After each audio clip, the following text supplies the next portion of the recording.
Welcome to Truth Talk Live. All right, let's talk. The truth is, I can't hide it. I can't hold it no more. A daily program powered by the Truth Network, This is kind of a great thing, and I'll tell you why. where pop culture, current events, and theology all come together. Speak Your mind. And now, here's today's Truth Talk Live host. In light of the war and the really fragile ceasefire in Israel right this very moment, on the ground in Israel, there are families, right? There's victims of, missile attacks and terror of all sorts of different kind. And I'm sure that if you're like me, you've noticed that when the unthinkable happens, God often sends someone, an encourager, a helper, a comforter. So the question that I would love you to call in and share today is, has your family, or have you ever experienced something like that? Who was that family that came for you, or maybe it was a pastor, or who knows, that God sent them, and they did. I would love to hear the story. 866-348-7884, 866-348-7884, the number to call. Or maybe God just sent a promise from his word, right, that got you through. Is there a verse, right? How wonderful would it be that we could share in what that verse was, because somebody could be in that kind of a situation and loss or trauma or something that they could really hold on to. And the story behind you held on to it. 866-348-7884. Well, I became aware just this week of this amazing, I'm telling you, the more I know about it, it just amazes me more and more, ministry that is in Israel. It's called One Family. And so One Family is literally a lifeline for Israel's victims of terror and war. And so when terror attacks, the trauma is only beginning. And so I've got Naomi Naftali with me. And Naomi, I got to tell you, it almost takes my breath that you guys have hundreds of volunteers going into hospitals, finding these people that have just been blown out of their houses, or who knows the trauma that they've undergone and what it is that they're going to need. Yeah, we have staff and volunteers visiting people just as fast as they can. There, as you know, right, more than 24 people were murdered within the last 2 weeks. Hundreds, I think more than 1,000 actually, have been severely wounded and hospitalized. And more than 8,000 people have been displaced or lost their home this week. So we have a lot of people to visit. Yeah, it's so amazing. I like that. I know that God is sending people. He simply always does. And the beginning of One Family, which is essentially saying, okay, there's one person that needs help here. Was actually a young lady, from what I understand, that forewent her bat mitzvah, right? Yes. So tell us that story. It's amazing. Sure. Well, the founders of One Family are the Bellsbergs, and Mark is originally Canadian, and Chantal is originally from Belgium. They lived in Manhattan for a few years, and then they made Aliyah, which means they moved to Israel. And one of their children, Michal, had her bat mitzvah, her 12th birthday, in August in 2001. And on the day of her bat mitzvah, there was the infamous deadly Sbarro bombing. It was the worst terror attack of the Second Intifada, which was going on at that time. And her bat mitzvah party was scheduled 3 weeks later because most people in Israel were on vacation at that time. So she wanted all of her friends to be able to come. So they canceled the party. They took all of the money that they were going to spend on the party, and they asked the guests to donate money. And as her bat mitzvah project, Michal and her parents went to every hospital room to visit all the victims. They went to every funeral and every shiva home that they could. They got to know the people and hear their stories. And they asked if there was something, even if it was something small, is there anything they can do to help? And, she bought a stroller for a young mother whose stroller was soaked with blood. And, right, isn't that horrific? Like the baby was okay, but the stroller was soaked with the mother's blood, and it just turned her stomach, and she was in the hospital, and she knew she was going to live, but she didn't want to look at that stroller. So she said, please buy me a pink stroller. You know, it's just something little, but it meant a lot to her. There were 2 girls who lost their parents and older siblings. They were essentially orphaned that day, but not terribly wounded, very mild wounds. And Michal bought them golden heart-shaped lockets to remind them that they're not alone and that they are loved and they're going to be taken care of. And, you know, the Bellsbergs would take care of them and do whatever they need to get them set up with their new family. And they're still with them today, you know? So actually, you know, that's the amazing thing about this organization is you don't let go. Like those orphans still have one family, right? Yes. We have an orphans division full of young adults, right? Because they were orphans back when we met them. And 10, 15, 20 years later, they become young adults and they get married and they have children. And they still feel like an orphan because they don't have a parent as a role model. It's so amazing. Yeah, I do. And so again, the name of the organization is One Family. And we're going to talk a lot about their website and that kind of stuff throughout the show. But I want you to think about how, you know, here is this Tara, and this is a 12-year-old girl. You know, she's sitting there, and all of a sudden God lays it on her heart to go do this, you know. And I one time I interviewed this Vietnamese, North Vietnamese pastor that the Billy Graham Association had sent my way. And I'll never, ever forget this interview because this man had been in a prison in North Vietnam for like 8 years, as I recall. And when I asked him what the prison was like, what he described essentially was he was in a swamp, like you might have seen in First Blood or whatever that was, that Sylvester Stallone did. He was in a swamp. Well, that's exactly where the man was, with over 1,000 prisoners in one big sort of lake swamp all those years, right? Wow. And so as I was interviewing him, and I was just astounded that anybody could live for 8 years, because I asked him what he ate in the swamp. He said, what was in the swamp? What did you drink? What was in the swamp? Well, you got 1,000 people in the swamp. I said, man, how did people not? He said, people were dying by the hundreds every night. They would bring in another bunch, and they would die.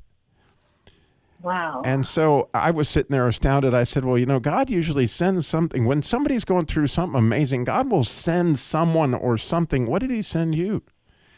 And he said, Robby, he sent me the 91st Psalm. He said, I didn't have the 91st Psalm memorized when I came into the swamp, but I have it now. Wow. And as I was sitting there thinking, like, oh, my word, I guess I'm not terribly surprised that God could sustain a pastor in this swamp for all these years. I said, but all of a sudden I realized that there were a lot of people in that swamp that may belong to there or whatever, but God sent them a pastor, right? And it actually went to tears right then to realize all these other people in the swamp that might have died those nights or whatever, they had a pastor with them to help them through that struggle. And so the question today on Truth Talk Live is, when has God sent that for you? I can tell you where he sent it for me, but where has he sent it for you? 866, you're listening, 866-348-7884, 866-348-7884. Again, we're talking with Naomi Naftali with One Family, and it's One Family Fund US, right? Yes. .org here. And if you want to get connected to that and find out more, because I got to tell you, if you stay tuned, the things that God has put on these people's hearts to do for those people in Israel and other situations that you'll be aware of, it's just amazing. But it'll also be amazing if you call us, 866-348-7884. You don't know who you might encourage with what you have. And so, Naomi, we just have a few seconds here, but, well, I guess we'll have to get to it in a minute. I was going to say, how did you get connected with One Family? But okay, we'll just give out that number one more time because I want to hear your story. I really, really do. 866-348-7884, right? When has God sent something special for you? A verse or someone? Call us. Truth Talk Live. You're listening to the Truth Network and truthnetwork.com.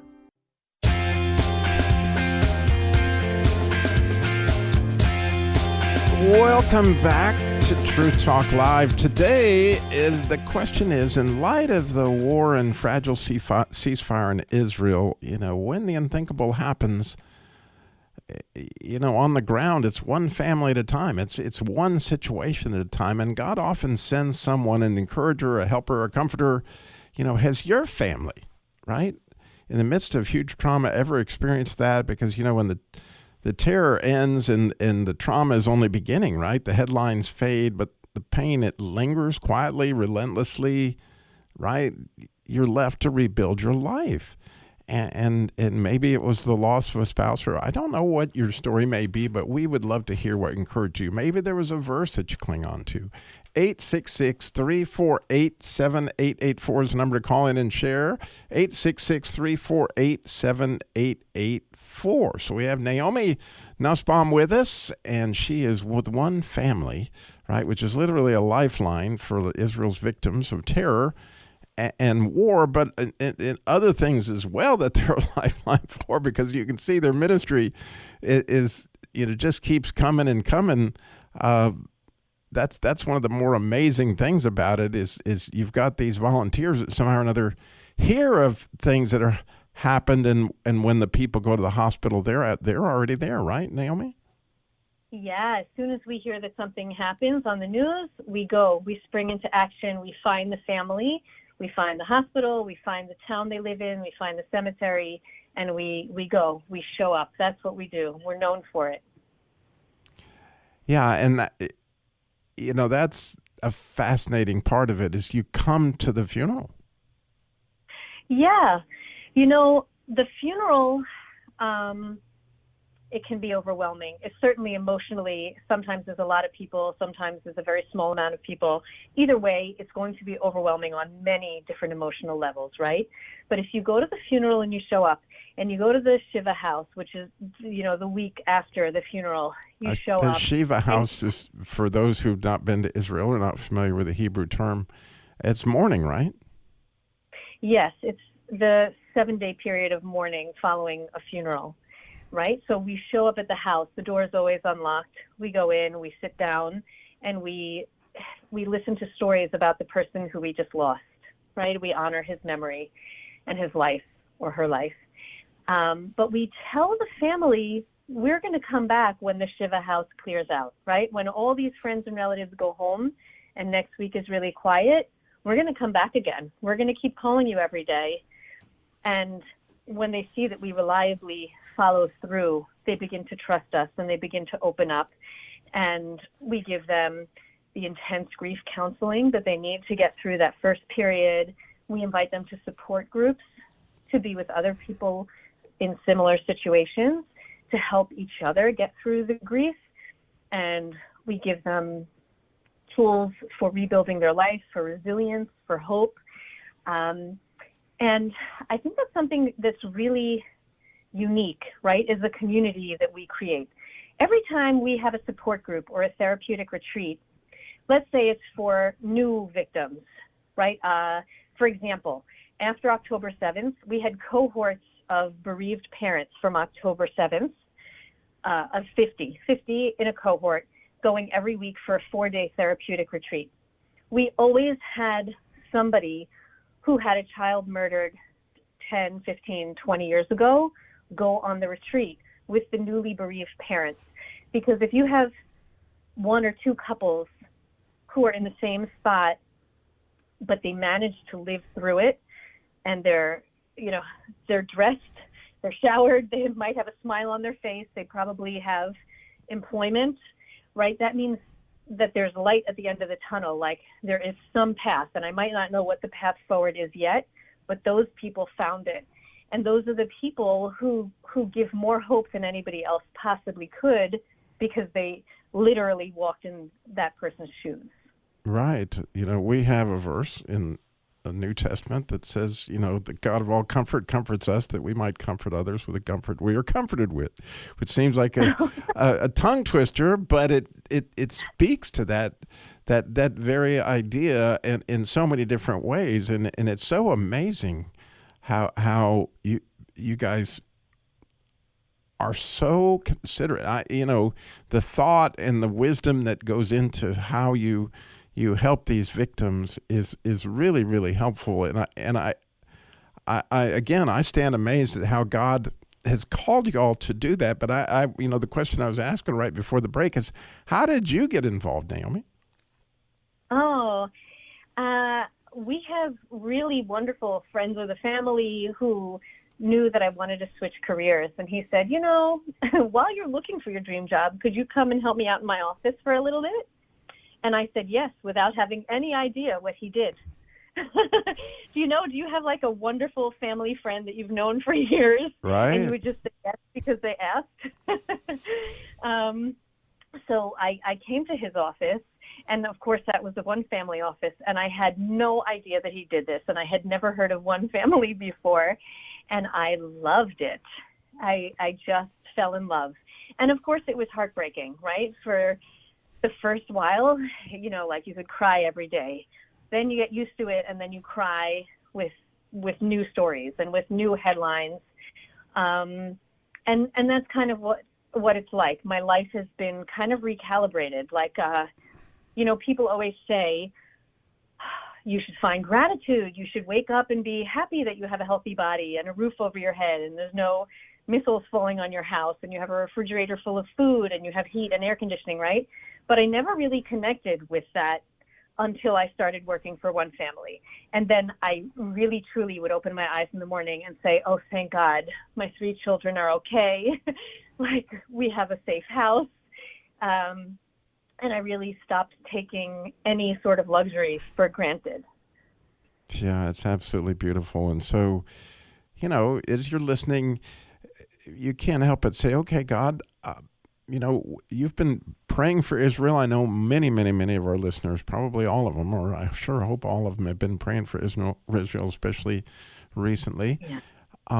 What a cool thing to pray for this organization, or see if God puts it on your heart to help them financially, because obviously they've been overwhelmed through what's going on right now. But your prayers, oh my goodness, that these volunteers would have the stamina, that these volunteers would find the people that really need the help, and that God would gift them with the wisdom in order to really, really engage these really, really hurting people. Because I understand 4 people last night alone lost their lives, and 80 some odd injured or something like that. And right.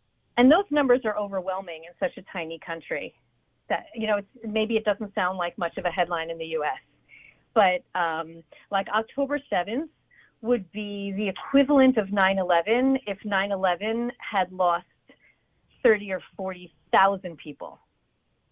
That would be the equivalent of the population that was lost in Israel on October 7th. Can you imagine those numbers? Yeah, that's the percentages, right? Exactly. But yet God sends somebody, and he cares deeply. And I would love to hear stories. I really, really would. 866-348-7884 is the number to call in. I'm kind of shocked nobody's jumped in here, because I know you got a story. Huh? God came to the rescue. He gave you a verse. 866-348-7884. But again, it's One Family Fund. It's One Family Fund, FUND-US.com, because it's an Israeli company, but this is the U.S. connection. So it's One Family Fund, US.com. .org. I'm sorry. Why did I say com? Okay. I knew that, but I did it to emphasize the fact that it's org. Thank you. Yeah, because again, it's a lovely story.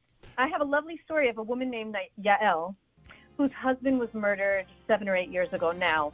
But at the time, they're going to have to hear on the other side of the break about this story, and we would love to hear it. And when we come back, you're going to hear this story, and we need to hear your story. Don't hesitate. Call with when God sent somebody, one family, that just unbelievably, they came to the funeral. They hung out as you mourned. 866-348-7884. We'll be right back.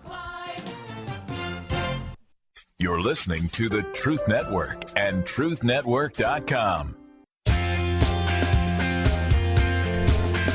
Welcome back to Truth Talk Live. Today, in light of the ceasefire, all that's going on in Israel, the recent, horrific numbers coming in of people murdered and oh my goodness, just wounded and all sorts of, losing your house and fires and oh my goodness, you can't imagine. But God is always sending somebody in there to help them. And we're so blessed to have with us one family, but we know that one family came one time to you, or maybe it was a Bible verse or something that got you. I would love to hear your testimony. I really would. 866-348-7884, 866-348-7884. Again, Naomi is with one family. We've been talking to them all hour, but if you're just tuning in, right, they respond to families that have been the victims of terror and the war in amazing ways, that they go to the hospitals, they go to the funerals, they go to the mourning houses, and they listen to the stories, and they get them grief counseling, and they help the orphans for forever. I mean, like this one that happened in 2001, they're still helping them. And so here we are, 24 years later. So when we went to break, Naomi, you were sharing about this poor family of the murder victim. Yes, I wanted to tell you about Yael. Her husband was murdered 6 years prior to October 7th, 2023. And she had 6 little kids that she had to raise on her own, and everybody was devastated. She was part of our programming. Her children were part of our programming. They loved it. They looked forward to it all year. And she received so much emotional support, love, care, community, that on October 7th, she immediately came to one family to volunteer to help talk to the new widows. And she felt like she was called. That was her calling. She needed to jump into action, and that's what she needed to do. And she did it for 2 months. And then we saw she was amazing at it, and we hired her and gave her a full-time job, Yeah. And now she's, leading part of the widows division. So we have divisions for every demographic, and then even subdivisions. And what I mean by that is, we have widows over 50, and most of their children have moved out. And after they lose their husbands, they're literally alone in a house for the first time in many decades. We have widows with young kids who are just totally stressed out with all the financial responsibility and parenting responsibility by themselves. We have widows who are very young, who just got married, and maybe their husband was murdered before they got to have children, and they feel like not only was their husband murdered, their unborn children were also murdered. They didn't get the opportunity or the blessing to have children with the person they meant to be with. Wow. We even have support groups for people who were engaged and didn't make it to the wedding because somebody was killed during this war. So that's just one small but also you have special needs folks, right? That you have some amazing ministry for them, right? Yes. So the rockets and the missiles that are falling do not discriminate. They fall on people with autistic children, with mental illness, who are struggling, getting divorced. With every problem that you would find in a regular family, you have there also, and the missiles fall on their house, right? So it's just a compounded problem. We have a 24-hour emergency hotline. After October 7th, a woman called. She had 6 children, and everybody else was evacuated up to her street. But after her street, nobody was going to be evacuated, and she only had 15 seconds of warning before rockets fell on her house. 3 of her 6 children have autism, and that was not enough time for her to gather all of her children into the bomb shelter. So she called us and said, I need to be moved. I need a new place to live, right? So, but the government wasn't going to do it. So that's, an example of an emergency. We have people calling us. Somebody's wife was murdered 4 years ago in a terrorist attack, and then his house took a direct hit. from a missile last week, right? So now he has no place to live. He's injured, and his wife was murdered 4 weeks ago. So I'm telling you, it's like hit after hit. They just keep on coming. We had a soldier murdered, but he had a brother who has bipolar disorder, right? It happens. People have depression. Sure. Any wide range of issues that occurs in society, we have in Israel. So the boy with bipolar, he refused to take medication. It got so much worse. He wants to die, and the parents are barely able to take care of him. They really relied a lot on the son who was lost, unfortunately. So, and of course, our victims, because they suffer so much, have a much higher rate of cancer and other diseases after grief, right?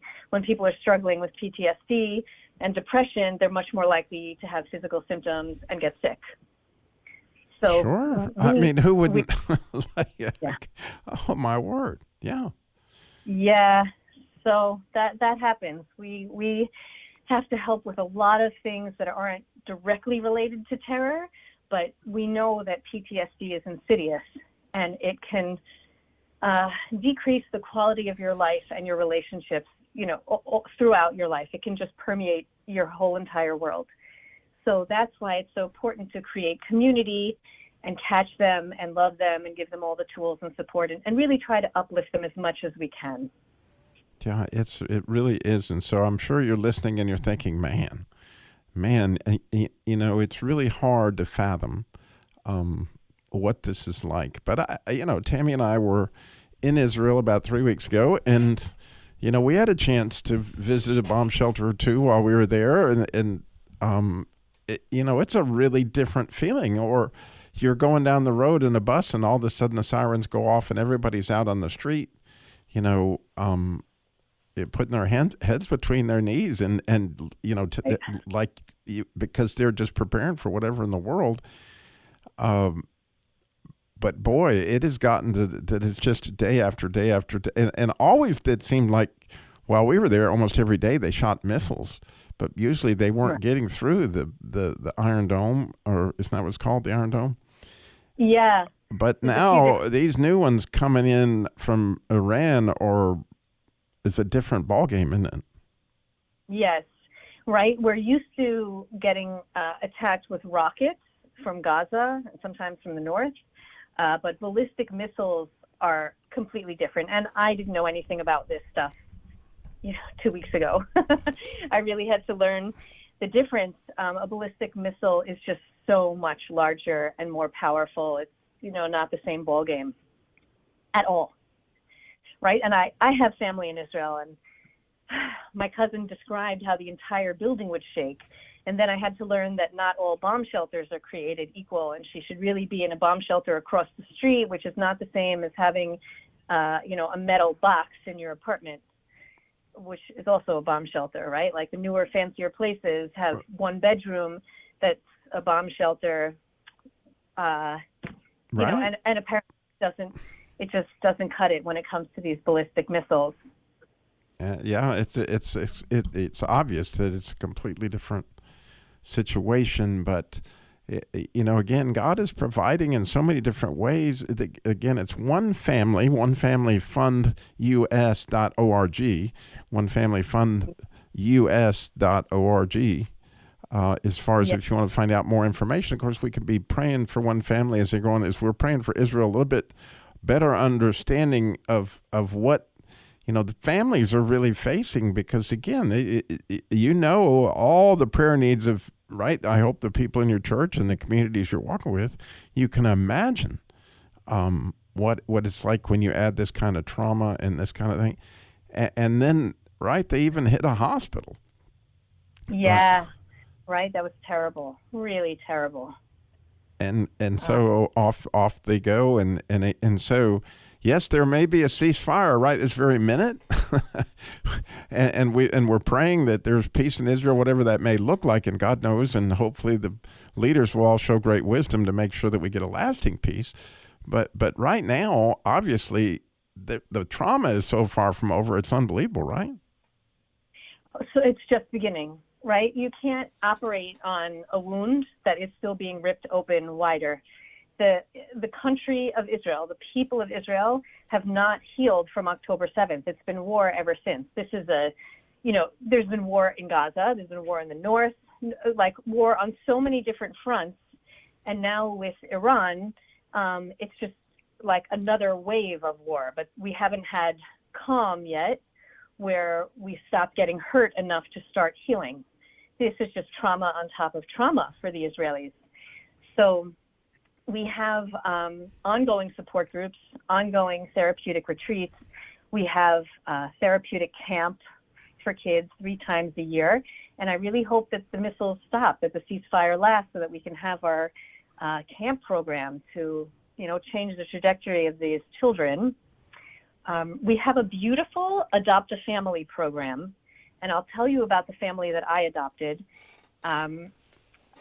The father was walking to synagogue on a Saturday morning, on the Saturday morning of October 7th, right? It was also a holiday, and he was murdered. He was the first person murdered in that village. Nobody knew anything was wrong yet.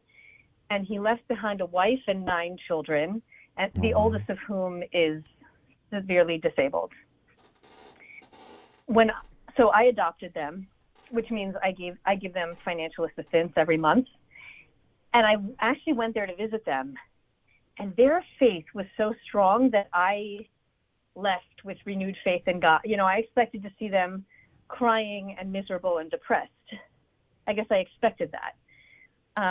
But they said, they just had complete faith, and they were so powerful in their faith that I left feeling better and stronger than I had before I met them, which is just a wild thing to think about, Yeah, it's amazing, isn't it? God, he can change that, mourning to oil of gladness, and all like it says in Isaiah, right? That those verses are true, but you get to see that, just constantly, I would imagine. I get to see it both ways. There are people like Yael and people like the one that I just told you about, that family. Right. And the other side where families are falling apart, like the son who's living has bipolar disorder, and he's falling apart, and he's taking his parents down with him.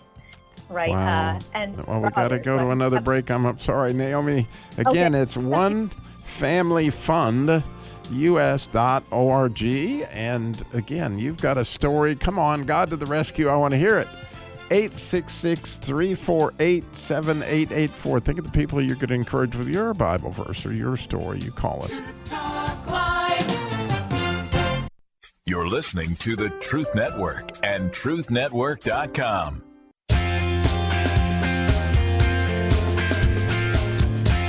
Welcome back to Truth Talk Live. Today, in light of this very fragile ceasefire in Israel and all that's gone on over the year since October 7th, a famous date in Israel, it's amazing how God keeps sending his messengers to people that are in the midst of unbelievable tragedies. And we're seeing that in Israel through one family that we've been talking with, Naomi Naftali, today. But how about you? I can tell you that, and this was my own story, so I'll share it, that I had I had lymphoma at one point, and then shortly thereafter, within a year or two, they saw some more inflammation in my brain.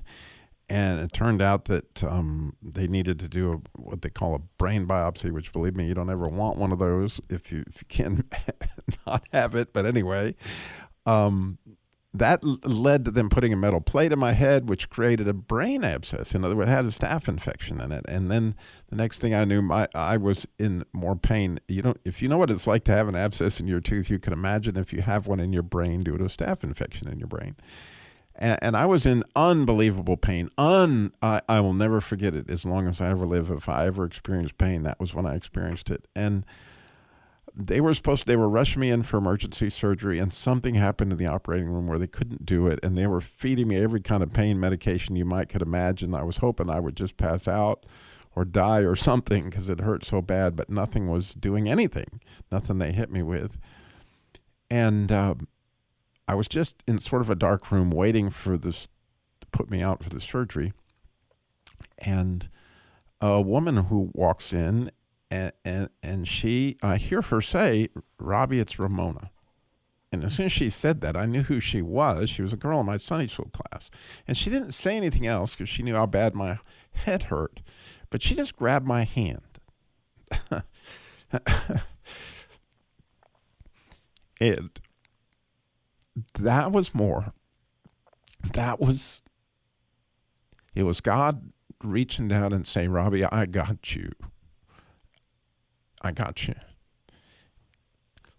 It was just, somebody who cared when you really need it.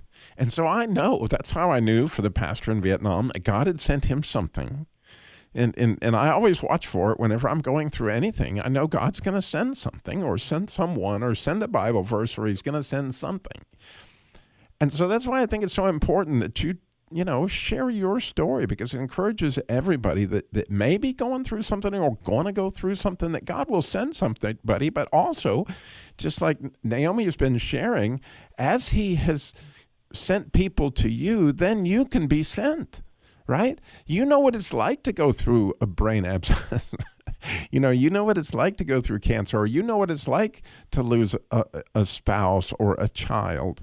One of my best friends, Bob Young, lost his son. Oh my, what a horrific thing he went through. But I cannot tell you the countless people that he has lived out 2 Corinthians chapter 1. He's been the comfort that after he was comforted. So your stories mean the world to those people who hear them. 866-348-7884. Getting back to Naomi. Yeah, that was such a beautiful story that you just told, and I can completely relate. Right? Someone just holding your hand in that the moment, like the lowest possible moment, can absolutely change the situation. Right. And that's what I'm sure. There's no doubt in my mind, these hundreds of volunteers in Israel, just the fact that somebody is there, these are people of faith, that they realize that God sent them, right? Yeah, absolutely. And I think I sent you a video of our people going into the hospitals and meeting the people who were wounded this week, bringing them relief checks so that they could get through a couple of weeks, but while the dust is settling, figure out what's going to be, just bring them some food, an open ear, listen to their story, give them hugs, hold their hand, and a little bit of financial relief. And that gets the ball rolling. It can really change the situation. They don't feel alone anymore. They feel supported. Right, and it's interesting. I love that you listen for their story. And by the way, there's some amazing advice right there.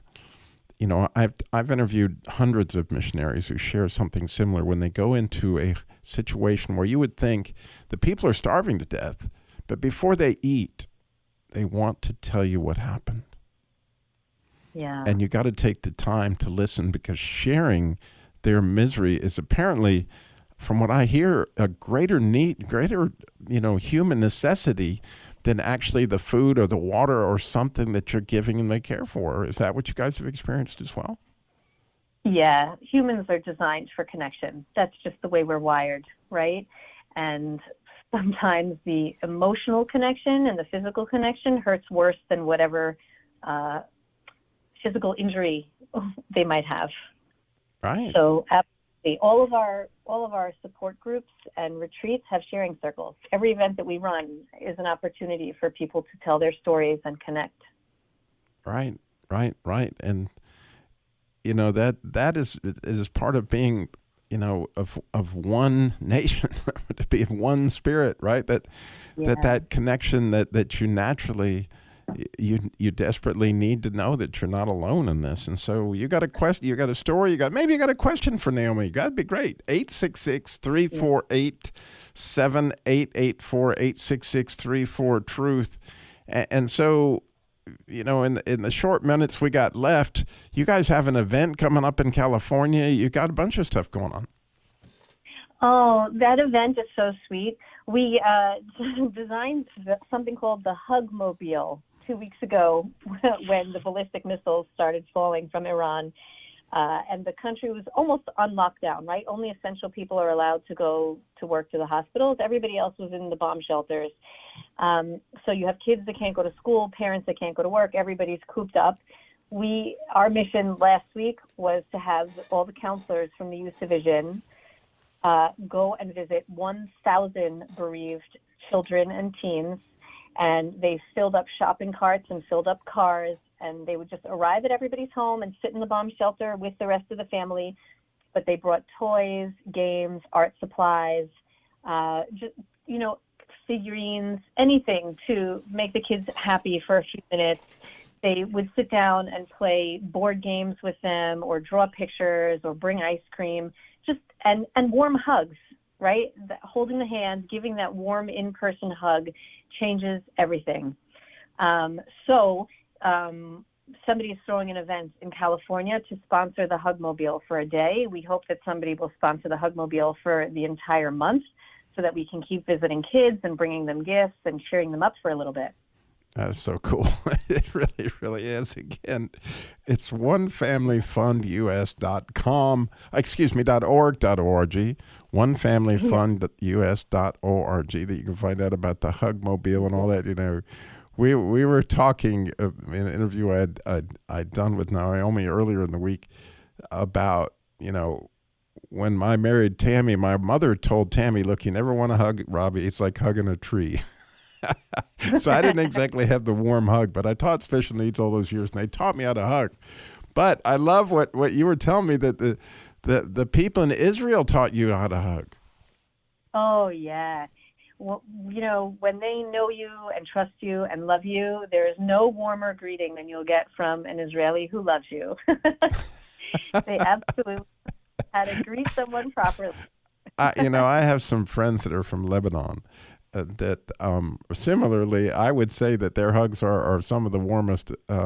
We have this, it's the Friendly Arabic Christian Festival, I think it's what it's called, every year here in this area. And when you go there, it's a really beautiful thing, because there are people there from Lebanon, there's people from Syria, Egypt, there's people from Israel.